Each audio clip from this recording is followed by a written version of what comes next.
Hi hello welcome back. എല്ലാവരും സുഖമായിട്ടിരിക്കുകയാണെന്ന് വിചാരിക്കുന്നു. ഞങ്ങളും സുഖമായിട്ടിരിക്കുന്നു കേട്ടോ.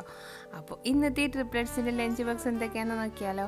ഇന്ന് സ്നാക്സ് ആയിട്ട് കൊടുത്തു വിടുന്നത് ബ്രെഡ് ഇതുപോലെ പീസാക്കിയിട്ട് അതിൽ കുറച്ച് ജാം വെച്ചിട്ട് അതാണ് കൊടുത്തു വിട്ടേക്കുന്നത്.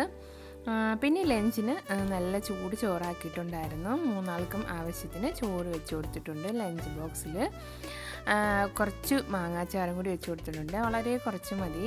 അവരധികം അങ്ങനെ പുളിപ്പൊന്നും കഴിക്കുന്ന കൂട്ടത്തിലല്ല. ചമ്മന്തി തന്നെ പാടാണ്.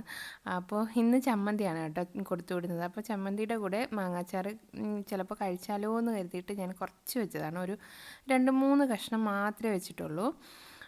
പിന്നെ 3 കുഞ്ഞു കുഞ്ഞു ബോളാക്കിയ ചമ്മന്തിയാണ് വെച്ച് കൊടുത്തേക്കുന്നത്. ചമ്മന്തി അവർക്ക് അത്ര അങ്ങോട്ട് ഇഷ്ടമല്ല എങ്കിലും ഇടയ്ക്കൊക്കെ ഞാൻ ചമ്മന്തി കൊടുത്തു വിടാറുണ്ട് കേട്ടോ. പിന്നെ വെണ്ടയ്ക്ക മെഴുക്കുവരട്ടി ആക്കിയിട്ടുണ്ടായിരുന്നു. അത് ഓരോ സ്പൂൺ വീതം കുറച്ച് വെച്ച് കൊടുത്തു. എല്ലാം കുറച്ച് കുറച്ചേ വെച്ചിട്ടുള്ളൂ കേട്ടോ. ഇവരങ്ങനെ ഒരുപാട് കറികളൊന്നും ഒഴിക്കുന്ന കറിയാണെങ്കിൽ അവർ കഴിക്കും കേട്ടോ. ഇല്ലാത്ത കറികൾ കഴിക്കാൻ പാടാണ്. പിന്നെ മുട്ട പൊരിച്ചത് വെച്ച് കൊടുത്തിട്ടുണ്ട്. നാടൻ മുട്ട ആയതുകൊണ്ടാണ് കേട്ടോ ഈ ഒരു മഞ്ഞ കളർ കാണുന്നത്. അപ്പോൾ ഇന്നത്തെ വീഡിയോ ഇത്രയേ ഉള്ളൂ. Tata bye bye. See you next video കാണാം. ബൈ.